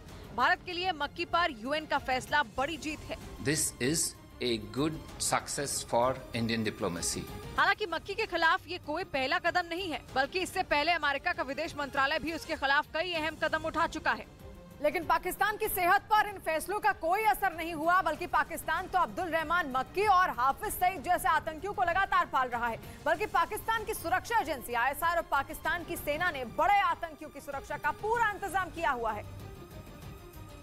इसीलिए दुनिया के बार बार सवाल उठाने के बावजूद आतंकवाद के मुद्दे पर पाकिस्तान खामोश है। 2000 में पाकिस्तान की ही एक एंटी टेररिज्म कोर्ट ने मक्की को दोषी पाया था। उस पर आतंकवादी घटना के लिए फंडिंग का आरोप सही पाया गया था, लेकिन पाकिस्तान ने फिर भी मक्की के खिलाफ कोई बड़ा कदम नहीं उठाया। यहाँ तक कि अमेरिका ने तो उस पर इनाम तक घोषित कर दिया। अमेरिका के वित्त विभाग ने 2020 में ही उसे ग्लोबल आतंकी घोषित कर दिया था। उस पर $20 लाख यानी भारतीय रुपयों में करीब 16 करोड़ रुपए का इनाम घोषित किया, जिससे दुनिया के सामने साफ हो गया कि पाकिस्तान आतंक का गढ़ और आतंकवादियों की ऐशगाह है। और उधर दिल्ली के शक्तिनगर से दिल दिला देने वाला एक वीडियो सामने आया। वहां पर मोटरसाइकिल सवार कुछ बदमाशों ने एक आदमी से सरेआम लूटपाट की। ये घटना 14 जनवरी की बताई गई, जिसमें वो बदमाश उस आदमी की पिटाई करते नजर आए। इस घटना का जो सीसीटीवी वीडियो सामने आया उसमें 2 मोटरसाइकिलों पर सवार 4 बदमाश एक मोटरसाइकिल का पीछा करते दिखाई दिए। कुछ दूरी तक पीछा करने के बाद उन लोगों ने उस आदमी को घेर लिया और धमकाकर पैसे मांगने लगे, लेकिन उसने पैसे देने के बजाय उनमें से एक बदमाश को धक्का दे दिया और जान बचाने के लिए वहाँ से भागने की कोशिश की। तभी दूसरे बदमाश ने उस आदमी को पकड़ लिया और उस पर लात घूंसे बरसाने शुरू कर दिए। इस दौरान वहाँ कई लोग मौजूद थे जो उसे छुड़ाने के बजाय खड़े होकर तमाशा देखते रहे, जिसके बाद वो बदमाश उस आदमी से पैसे लूटकर फरार हो गए। घटना की जानकारी मिलने के बाद पुलिस ने केस दर्ज कर लिया और मामले की जांच में जुट गई। उधर ऑस्ट्रेलियन ओपन के पहले मुकाबले में पूर्व नंबर 1 खिलाड़ी को हार का सामना करना पड़ा और इस हार के साथ ही वो ऑस्ट्रेलियन ओपन से बाहर हो गई। विश्व की पूर्व नंबर 1 टेनिस खिलाड़ी गार्बिन मुगुरुजा को बेल्जियम की खिलाड़ी ने 3-6, 7-6 और 6-1 से मात दी। मुगुरुजा 2 ग्रैंड स्लैम जीत चुकी हैं, साथ ही वो 2020 के ऑस्ट्रेलियन ओपन की फाइनलिस्ट भी रह चुकी हैं। इस बीच राजस्थान के पेपर लीक कांड पर गहलोत और पायलट आमने सामने आ गए और ये मामला पहले से गहलोत के गले की हड्डी बना हुआ है। बीजेपी ने गहलोत सरकार की कार्रवाई पर उंगली भी उठाई और गहलोत सरकार को घेरने की कोशिश की, लेकिन गहलोत के लिए बीजेपी से बड़ी मुसीबत पायलट बन गए, क्योंकि उन्होंने इस मामले में अपनी ही सरकार की कार्रवाई पर प्रश्न चिन्ह लगा दिया। पायलट इन दिनों पश्चिमी राजस्थान में रैलियां कर रहे हैं और इसी दौरान उन्होंने पेपर लीक कांड की बात की और गहलोत सरकार को इस कांड के सरगना तक पहुंचने की नसीहत दे डाली। यही नहीं, उन्होंने इस मामले पर सख्त कार्रवाई की मांग कुछ इस तरह की मानो राजस्थान में विरोधी खेमे की सरकार हो। मैं उम्मीद रखता हूं कि बहुत जल्द हम लोग इस पूरे प्रकरण पर को समाप्त कर पाएंगे। पायलट के इस रवैये पर गहलोत भी उखड़ गए और उन्होंने उनसे पेपर लीक कांड के सरगना का नाम पूछ डाला। और वो नाम बता देंगे हमें नेता लोग, तो उनके ऊपर कार्रवाई कर देंगे। यानी पेपर लीक कांड की वजह से राजस्थान की कला कथा में एक और पन्ना जुड़ गया और गहलोत और पायलट फिर से भिड़ गए, क्योंकि जो काम करके बीजेपी चुनावी फायदा उठाने की कोशिश करती वो काम पायलट ने कर दिया, जिससे बीजेपी का पलड़ा अपने आप भारी हो गया। उधर यमन में 8 साल से खत्म होने का नाम नहीं ले रहे युद्ध की वजह से अमेरिका ईरान पर बुरी तरह भड़क गया। उसने यूएन की सिक्योरिटी काउंसिल में ईरान को घेरा। अमेरिका ने कहा कि उसके पास बाकायदा सबूत हैं कि यमन के हूथी विद्रोहियों को ईरान लगातार हथियार दे रहा है और दावा किया कि 10 दिन पहले ही अमेरिका ने ईरान से हूथी विद्रोहियों के लिए हजारों AK-47 लेकर चली एक नाव भी इंटरसेप्ट की थी। यमन में 2014 से वहां की सुन्नी सरकार और शिया हूथी विद्रोहियों के बीच सत्ता की लड़ाई छिड़ी हुई है। हूथी विद्रोहियों को ईरान का समर्थन हासिल है तो यमन की सरकार के साथ पड़ोसी सऊदी अरब है। अमेरिका ने कहा कि यमन की लड़ाई इसलिए खत्म नहीं हो पा रही क्योंकि ईरान हूथी विद्रोहियों के पीछे खड़ा है। वो उन्हें हथियार देकर युद्ध की आग में घी डालने का काम कर रहा है। इधर बीजेपी अध्यक्ष JP नड्डा का कार्यकाल 2024 तक बढ़ा दिया गया। यह फैसला बीजेपी की राष्ट्रीय कार्यकारिणी की बैठक के दूसरे दिन लिया गया, जिसके बाद प्रधानमंत्री ने बैठक को संबोधित किया और देवेंद्र फडणवीस ने उनके संबोधन के बारे में जानकारी दी। भारत के जीवन का सर्वोत्तम काल आ रहा है, हम लोग मेहनत में पीछे न रहे। सूत्र बता रहे हैं कि पीएम ने अपने संबोधन में बीजेपी नेताओं को सभी धर्मों के लोगों से मिलने और चर्च जाने को कहा। साथ ही उन्होंने सभी को साथ लेकर चलने की सोच के साथ आगे बढ़ने का निर्देश दिया। इस बीच दिल्ली की पुराना किला में पुरातत्व विभाग की टीम ने खुदाई शुरू कर दी है और इतिहासकारों का ये मानना है कि पुराना किला का इतिहास कम से कम 2,500 साल पुराना है और इसका ताल्लुक महाभारत के पांडवों की राजधानी से हो सकता है। और इसीलिए पुरातत्व विभाग ने नए सिरे से किले की जमीन को खोदना शुरू कर दिया। मजदूर इत्मीनान से खुदाई करते रहे और जमीन से निकलने वाली हर बारीक से बारीक चीज पर अधिकारी नजर रखे रहे। माना जा रहा है कि महाभारत के पांडवों की राजधानी से पुराना किला का ताल्लुक हो सकता है। स्टडी की जाए कि आखिर में ये पांडवों की राजधानी थी या नहीं, उसके सबूत सामने आते हैं तो उसे कनेक्ट किया जा सकेगा। यमुना नदी के किनारे बना पुराना किला दिल्ली के सबसे पुराने किलों में एक है और इतिहासकारों का मानना ये है कि पुराना किला में हजारों साल के इतिहास के सबूत मौजूद हैं। पुराना किला पर पुरातत्व विभाग पहली बार इतना गंभीर नहीं हुआ, बल्कि दशकों से पुराना किला में पुरातत्व विभाग की दिलचस्पी है। इससे पहले 1954, 1969, 1973, 2013 और फिर 2017 में भी पुराना किला में खुदाई की जा चुकी है और पहले भी पुरातत्व विभाग को पुराना किला से जुड़े कई अहम सबूत मिल चुके हैं। मौर्य काल से लेके और मुगल काल तक के लगातार सांस्कृतिक क्रम हमको यहाँ खुदाई में मिलता है। हर काल के यहाँ स्ट्रक्चर्स हैं। पुराना किला में एक म्यूजियम भी है और खुदाई में मिलने वाली चीजों को जांच के बाद म्यूजियम में रखा जाएगा। उधर आटे के लिए लंबे वक्त से तरस रही पाकिस्तान की जनता ने शहबाज शरीफ सरकार के खिलाफ विरोध का बुगुल बजा दिया है। बढ़ती महंगाई की वजह से पाकिस्तान की हालत इतनी खराब हो चुकी है कि लोग खाने पीने की चीजों के लिए मारपीट तक करने लगे हैं और अब तो गुस्साई जनता ने पाकिस्तान सरकार के खिलाफ हल्ला बोल दिया। इस विद्रोह का सबसे ज्यादा असर पाकिस्तान के कब्जे वाले कश्मीर के गिलगित बाल्टिस्तान में देखने को मिला, जहां लोग पहले से ही पाकिस्तान सरकार पर भेदभाव का आरोप लगाते रहे हैं, लेकिन आटे की भारी किल्लत ने उन्हें सड़क पर उतरने के लिए मजबूर कर दिया। आटे की कमी से परेशान सैकड़ों लोगों ने वहां के कई इलाकों में प्रदर्शन किया। इस दौरान कुछ जगहों पर आगजनी भी की गई। एक इलाके में इकट्ठा हुए लोगों ने शहबाज शरीफ सरकार के खिलाफ जमकर नारेबाजी भी की। गिलगित बाल्टिस्तान के एक दूसरे इलाके में भी कई लोग बढ़ती महंगाई के विरोध में प्रदर्शन करने के लिए अपने घरों से बाहर निकले। हालांकि उस इलाके में पिछले कई दिनों से भारी बर्फबारी हो रही है, लेकिन गुस्साए लोगों ने कड़ाके की ठंड की भी परवाह नहीं की। और पाकिस्तान सरकार के खिलाफ अपना विरोध जताने के लिए बर्फबारी के बीच ही रैली निकाली। इस रैली में बड़ी संख्या में महिलाएं और बच्चे भी शामिल हुए। उनका आरोप है कि सब्सिडी वाले गेहूं की सप्लाई करने वाले सरकारी डिपो में पिछले कई दिनों से ताला लटका है, जिससे उन्हें बेहद महंगे दाम पर गेहूं बाजारों से खरीदना पड़ रहा है। लेकिन पाकिस्तान के कई शहरों में 1 किलो आटे की कीमत 170 पाकिस्तानी रुपए को भी पार कर गई है। इसी वजह से गुस्साए लोगों ने पाकिस्तान सरकार से महंगाई कम करने और आटे की सप्लाई शुरू करने की मांग की। साथ ही उन्होंने मांग पूरी न होने पर हिंसा की चेतावनी भी दे दी। इधर राहुल गांधी ने पहली बार अपने भाई वरुण गांधी पर एक बयान दिया। राहुल गांधी ने साफ कहा कि आरएसएस की जिस विचारधारा को वरुण ने अपनाया वो उसे स्वीकार नहीं कर सकते। और राहुल ने साफ कह दिया कि वरुण गांधी से उनकी विचारधारा मेल नहीं खाती। मेरी विचारधारा उनकी विचारधारा से नहीं मिलती। वरुण गांधी कुछ दिनों से बीजेपी में हाशिए पर हैं और वो कई बार केंद्र सरकार की नीतियों के विरोध में बयान दे चुके हैं। उधर रूस से भीषण जंग के बीच पेट्रियट मिसाइल डिफेंस सिस्टम की ट्रेनिंग लेने के लिए यूक्रेन के सैनिक अमेरिका पहुंच गए हैं। पश्चिमी मीडिया का यह दावा है कि जेलेंस्की के 100 सैनिक अमेरिका के ओक्लाहोमा में इस घातक मिसाइल सिस्टम को चलाने का गुर सीखेंगे, जिसके लिए यूक्रेन की सेना ने 6 महीने से ज्यादा का इंतजार किया, क्योंकि इस खतरनाक हथियार के लिए जेलेंस्की लगातार बाइडेन से गुहार लगा रहे थे। जिसके बाद अमेरिकी राष्ट्रपति यूक्रेन को पेट्रियट देने के लिए तैयार हुए, लेकिन पेट्रियट मिलने का भरोसा भी जेलेंस्की की परेशानी खत्म नहीं कर सका, क्योंकि उनके सैनिकों को ये मिसाइल सिस्टम चलाना ही नहीं आता। जिसके बाद जेलेंस्की ने अमेरिका से अपने सैनिकों को यूक्रेन में ट्रेनिंग देने की अपील की थी, लेकिन खबर है कि रूस की धमकी के बाद अमेरिका इसके लिए तैयार नहीं हुआ, क्योंकि पुतिन के रक्षा मंत्री कई बार ये चेतावनी दे चुके थे कि अगर अमेरिकी सैनिक इस काम के लिए यूक्रेन पहुंचे तो अंजाम बुरा होगा। और इसीलिए बाइडेन ने यूक्रेन में अमेरिकी सैनिकों को भेजकर पेट्रियट की ट्रेनिंग देने से साफ इंकार कर दिया था। जिसके बाद जेलेंस्की ने अपने 100 सैनिकों को अमेरिका के ओक्लाहोमा भेजा ताकि वो जल्द से जल्द वहां इस हथियार को चलाना सीख सके। और जेलेंस्की को भरोसा है कि रूसी सेना के मौजूदा हमलों से सिर्फ यही हथियार यूक्रेन को बचा सकता है, क्योंकि रूसी सेना इन दिनों अपनी सबसे खतरनाक मिसाइल KH-22 के जरिए भयंकर तबाही मचा रही है। खबर है कि पुतिन की इस मिसाइल के आगे अमेरिका और पश्चिमी देशों से मिले एयर डिफेंस सिस्टम भी फेल हो गए। इसीलिए जेलेंस्की पेट्रियट मिसाइल सिस्टम पर ज्यादा जोर दे रहे हैं, क्योंकि ये हथियार क्रूज और बैलिस्टिक मिसाइलों के अलावा हमला करने आए ड्रोन और लड़ाकू विमानों को आसानी से मार गिराने की ताकत रखता है। माना जा रहा है कि इसके यूक्रेन पहुंचने के बाद जेलेंस्की की फौज की ताकत कई गुना बढ़ जाएगी। और इधर दिल्ली के पास गाजियाबाद में देर रात गार्ड को बंधक बनाकर गाड़ियों के एक शोरूम में लूट की गई। बदमाश वहां से 70,000 रुपए कैश लेकर फरार हो गए। और इतना ही नहीं, बदमाश शोरूम में लगे सीसीटीवी कैमरे का DVR भी निकाल ले गए। वहां रखी अलमारियों का ताला तोड़कर सामान खंगाला गया। पुलिस को वारदात में किसी जानने वाले के शामिल होने का शक है। कार्रवाई की जा रही है, मुकदमा दर्ज कर लिया गया है। गाजियाबाद पुलिस ने आरोपियों को जल्द गिरफ्तार करने का भरोसा दिया।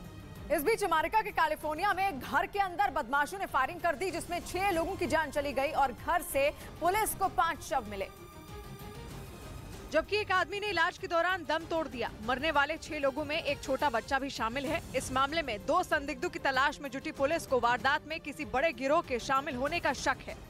उधर चीन में कोरोना वायरस के कारण हुई तबाही की पोल चीन की ही एक यूनिवर्सिटी की रिपोर्ट ने खोल दी है। विश्व स्वास्थ्य संगठन की फटकार के बाद चीन ने माना था कि 1 महीने में वहां 60,000 लोगों की मौत कोरोना की वजह से हुई, लेकिन असली आंकड़ा इससे 15 गुना ज्यादा हो सकता है।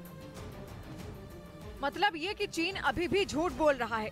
कुछ दिन पहले तक पूरी दुनिया को कोरोना से हुई मौतों पर बरगलाने वाले चीन ने पिछले हफ्ते अचानक यू टर्न लिया था। चीन ने दावा किया था कि ताजा कोरोना विस्फोट में चीन के 60,000 लोगों की जान चली गई, लेकिन चीन में सड़कों और अस्पतालों में बिछी लाशों के वीडियो देखने के बाद ये आंकड़ा भी भरोसे के लायक नहीं लग रहा था।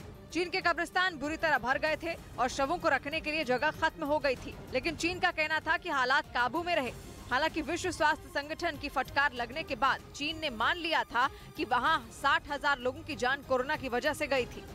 लेकिन अब चीन के इस झूठ की पोल भी खुल गई और चीन की ही एक यूनिवर्सिटी की रिपोर्ट बताती है कि कोरोना के कारण चीन में 9 लाख लोगों की मौत बीते 1 महीने में हो गई, जिससे ये साफ हो गया कि चीन से आने वाले कोरोना विस्फोट के वीडियो सही थे और वहां पर सारी सुविधाएं दम तोड़ चुकी थी। न इलाज के लिए अस्पताल थे और न ही दफनाने के लिए कब्रिस्तान थे। चीन के नेशनल स्कूल ऑफ डेवलपमेंट की एक रिपोर्ट के आधार पर वहां की एक यूनिवर्सिटी ने डेटा तैयार किया। अनुमान जताया गया कि चीन में 5 हफ्तों में ही 64% जनसंख्या कोरोना की चपेट में आ गई। साथ में ये भी अनुमान जताया गया कि वहां मरने वालों का आंकड़ा यानी डेथ रेट 0.1% से ज्यादा जरूर रहा। इसीलिए अनुमान ये है कि चीन में कम से कम 9 लाख लोगों की मौत हो गई। महज 5 हफ्तों में 9 लाख लोगों की मौत का आंकड़ा चौंकाने वाला तो है ही, चीन की पोल खोलने वाला भी है। इधर उत्तर प्रदेश के वाराणसी में हॉट एयर बलून शो की शुरुआत हो गई। 4 दिन चलने वाले इस शो में एयर बलून उड़ाने की जिम्मेदारी 10 विदेशी और 2 देसी पायलटों को दी गई, जिन्होंने पहले दिन 10 हॉट एयर बलून को उड़ाया। इस दौरान उसमें सवार 30 लोगों ने वाराणसी की खूबसूरती को 1500 फीट की ऊंचाई से देखा। No, it's an amazing place to fly. Varanasi से सेंट्रल हिंदू स्कूल के कैंपस से हॉट एयर बलून को उड़ाया गया, जिसने चंदौली तक का सफर तय किया। वाराणसी में दूसरी बार हॉट एयर बलून शो आयोजन हो रहा है। उधर दिल्ली के शास्त्री पार्क इलाके में लूट का विरोध करने पर एक दुकानदार को गोली मार दी गई, जिसका सीसीटीवी वीडियो भी सामने आया, जिसमें 2 बदमाश दुकान के दरवाजे पर लटके एक बैग को ले जाते हुए नजर आए, जिन्होंने हेलमेट से चेहरा छुपा रखा था। हालांकि दुकानदार ने बदमाशों को पकड़ने की कोशिश की, लेकिन वो उसे गोली मारकर फरार हो गए, जिसमें वो घायल हो गया। इस मामले में पुलिस ने FIR दर्ज कर जांच शुरू कर दी। इस बीच मध्य प्रदेश के सतना से हैरान करने वाला एक वीडियो सामने आया। वहां पर चित्रकूट के पास अवैध खनन की शिकायत मिलने पर जांच के लिए पहुंची पुलिस की टीम पर कुछ लोगों ने हमला कर दिया, जिनमें चित्रकूट नगर पालिका अध्यक्ष भी शामिल थी। आरोप है कि अवैध खनन की जानकारी मिलते ही राजस्व विभाग के कुछ अधिकारी पुलिस के जवानों के साथ वहां पहुंचे, जिसके बाद आरोपियों ने वहां हंगामा शुरू कर दिया। नगर पालिका अध्यक्ष सुश्री साधना पटेल उपस्थित हुई, उन्हें भी जो है पुलिस दल के साथ जो है गाली गलौज की। यह हंगामा देखते ही देखते बढ़ गया और नगर पालिका अध्यक्ष ने तो पुलिस के जवान को चप्पल मार दी। आरोप है कि इस घटना में न सिर्फ तहसीलदार और पुलिस के जवानों से धक्का मुक्की हुई, बल्कि आरोपी वहां से ट्रक लेकर भागने में भी कामयाब रहे, जिसके बाद उनके खिलाफ मामला दर्ज कर लिया गया। उधर पश्चिमी मीडिया ने दावा किया कि उत्तर कोरिया के शासक किम जोंग उन डिप्रेशन का शिकार हो चुके हैं। दावा तो ये तक किया जा रहा है कि कभी-कभी वो अचानक ही रोने भी लगते हैं, जिसकी वजह है उन पर बनने वाला दबाव। खबर है कि किम जोंग उन आजकल अपना पूरा दिन महंगी वाइन पीकर बिता रहे हैं। इसके अलावा वो ज्यादातर वक्त अकेले में ही गुजारते हैं, जिसका बुरा असर उनकी सेहत पर दिखने भी लगा है। और इसी बात से वो काफी तनाव में है। द मिरर के मुताबिक किम जोंग उन की सेहत लगातार खराब हो रही है और उन्हें शराब से दूर रहने की सलाह दी गई है, लेकिन वो बजाय इसे कम करने के बढ़ाते जा रहे हैं। उनके डॉक्टरों का मानना है कि इसकी कीमत उन्हें अपनी जान देकर चुकानी पड़ सकती है। द मिरर का दावा है कि किम जोंग उन खुद को काफी अकेला महसूस कर रहे हैं। वो कभी कभी अचानक बैठे बैठे रो भी पड़ते हैं। यही वजह है कि ना तो किम जोंग उन पिछले कुछ दिनों में किसी देश की यात्रा पर गए और न ही सार्वजनिक तौर पर कहीं अपनी मौजूदगी दर्ज कराई। इधर आरोप है कि हरियाणा के करनाल में एक पिटबुल नस्ल के कुत्ते के 12 साल के बच्चे पर बुरी तरह हमला कर दिया, जिसके बाद बच्चे के घर वालों ने कुत्ते को जान से मार दिया और इसी बात पर दोनों के बीच बवाल हो गया। आरोप है कि वो बच्चा घर में खेल रहा था, तभी पड़ोस के घर में मौजूद पिटबुल नस्ल के कुत्ते ने उस पर हमला कर दिया। हमला कर पड़ोसियों ने आने का चटवाया। हालांकि पिटबुल के मालिक ने आरोप लगाया कि इससे पहले कि हम कुत्ते को दूर छोड़कर आ पाते, उन्होंने कुत्ते को मार डाला, तोड़ के सरजी और गंडासिया तक काटे अंदर। बताया गया कि कुत्ते के हमले से बच्चे को गंभीर चोट आई, जिसे इलाज के लिए अस्पताल में भर्ती करा दिया गया। इधर उत्तर प्रदेश के अलीगढ़ में मामूली बात पर 2 गुटों के कुछ लोगों के बीच बवाल हो गया, जिसके बाद पुलिस ने वहां पहुंचकर हंगामे कर रहे लोगों पर सख्ती दिखाई। बताया गया कि एक दुकान से चिकन खरीदने के मुद्दे पर बात बढ़ती चली गई, जिसके बाद पुलिस को लोगों को शांत करने के लिए वहां पहुंचना पड़ा। बेकाबू हुए हालात का अंदाजा इसी बात से लगाया जा सकता है कि वहां खड़ी कुछ गाड़ियों के शीशे टूट गए और 3 लोग मारपीट और पथराव में घायल हो गए। तरह से मारा, डंडों से पिटाई की है मेरे बड़े बेटे की। ऐसे में जिले के डीएम, आईजी और एसएसपी कुछ पुलिस वालों के साथ वहां पहुंचे और लोगों को शांत कराने की कोशिश में जुट गए। जो भी व्यक्ति इसमें दोषी होगा उस पर हम लोग। वहाँ सड़कों पर जगह जगह ईंट के टुकड़े गिरे मिले और वो पूरा इलाका जंग के मैदान में तब्दील दिखा। हालांकि मौके पर पहुंची पुलिस ने लोगों को शांत करा लिया। उधर भूकंप के तेज झटकों से मध्य अमेरिका देश एल साल्वाडोर में भारी तबाही मच गई। जिन झटकों से एल साल्वाडोर दहल उठा, उसकी तीव्रता रिक्टर स्केल पर 5.1 मापी गई, जो कि इतना ताकतवर था कि उसने सैकड़ों घरों को एक झटके में ही तबाह करके रख दिया। एल साल्वाडोर में भूकंप के 1-2 नहीं बल्कि 200 से भी ज्यादा झटके महसूस किए गए, जिसके बाद वहां के कई इलाकों में रेड अलर्ट जारी कर दिया गया। इधर चंडीगढ़ में हिट एंड रन मामले में एक आरोपी को गिरफ्तार कर लिया गया। 1 रोज पहले एक तेज रफ्तार कार ने एक लड़की को जोरदार टक्कर मारी थी। जब वो सड़क किनारे कुछ कुत्तों को खाना दे रही थी, तभी सामने से आ रही उस कार ने उस लड़की को कुचल दिया, जिसमें वो बुरी तरह घायल हो गई। पुलिस के मुताबिक आरोपी एक रिटायर्ड मेजर है, जिसे गिरफ्तार कर लिया गया। साथ ही उसकी कार को भी पुलिस ने अपने कब्जे में ले लिया। इस बीच दक्षिण चीन सागर में चीन की दादागिरी का एक हैरान करने वाला वीडियो सामने आया। समुद्र में वियतनाम के मछुआरों पर चीन की ज्यादती का ये वीडियो सोशल मीडिया पर खूब देखा जा रहा है, जिसमें गश्त के लिए इस्तेमाल होने वाला चीन का एक समुद्री जहाज दिखाई दिया और चीन के जहाज के सामने वियतनाम के मछुआरों की नाव दिखी। दावा यह है कि इस नाव में वियतनाम के मछुआरे मौजूद थे, लेकिन चीन के जहाज ने मछुआरों पर पानी की बौछार शुरू कर दी। वियतनाम के जहाजों में ना तो सैनिक और ना ही वियतनाम की कोई चौकसी करने वाली टीम। जहाज में केवल आम नागरिक मौजूद थे, लेकिन ताकत का इस्तेमाल करने से चीन की फौज पीछे नहीं रही। चीन और वियतनाम के बीच दक्षिण चीन सागर में विवाद कोई नई बात नहीं है, लेकिन विवाद की जद में चीन ने बेकसूर आम नागरिकों को भी उलझा दिया। चीन की फौज अक्सर दक्षिण चीन सागर में दबदबा कायम करने के लिए ऐसी हरकतें करती रही है। अक्सर मछुआरों की नावों पर हमले कर उन्हें गिरफ्तार करती रही है।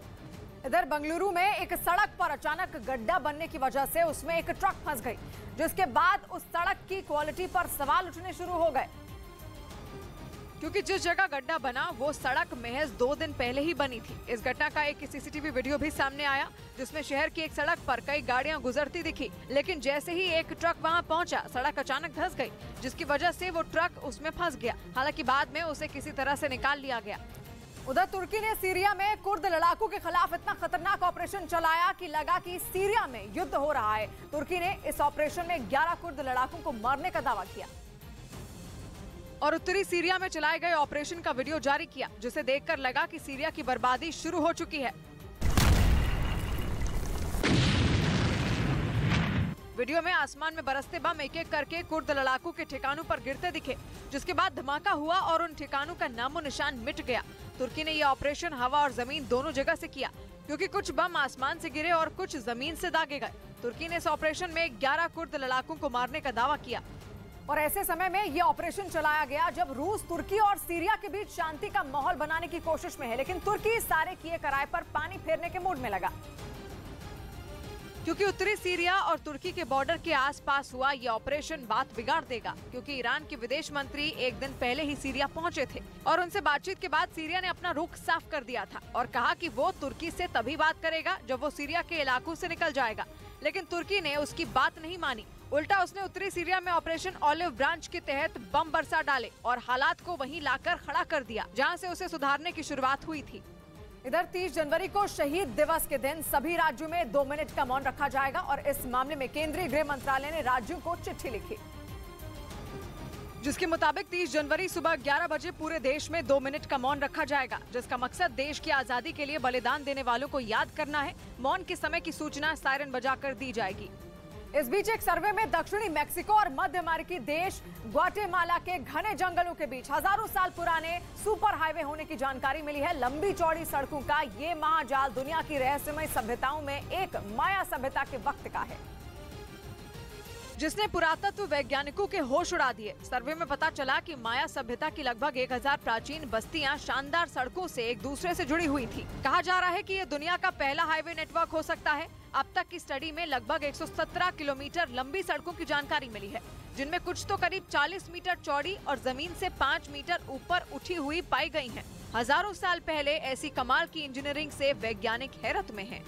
उधर सीबीआई ने भुवनेश्वर में रिटायर्ड रेलवे अधिकारी प्रमोद कुमार जेना के कई ठिकानों पर छापा मारा। इस कार्रवाई के दौरान करीब 1.5 करोड़ से ज्यादा नकदी पकड़ी गई, साथ ही 17 किलो सोना भी बरामद किया गया। प्रमोद कुमार जेना भारतीय रेल ट्रैफिक 1989 बैच के अधिकारी रह चुके हैं, जिन पर आय से अधिक संपत्ति अर्जित करने के आरोप में 3 जनवरी को केस दर्ज किया गया था। कंठ को तैयार करना सीख जाते हैं, कंठ को तैयार करना सीख जाते हैं, लोग जय जयकार करना सीख जाते हैं। 100 बात की एक बात कही जहीर ने, आज समझौतों के युग में सर्द अंगारे बर्फ सा व्यवहार करना सीख जाते हैं। तो मिलते हैं कल, घड़ी जब इशारा करेगी 9 बजे रात का वक्त होगा 100 बात की एक बात का।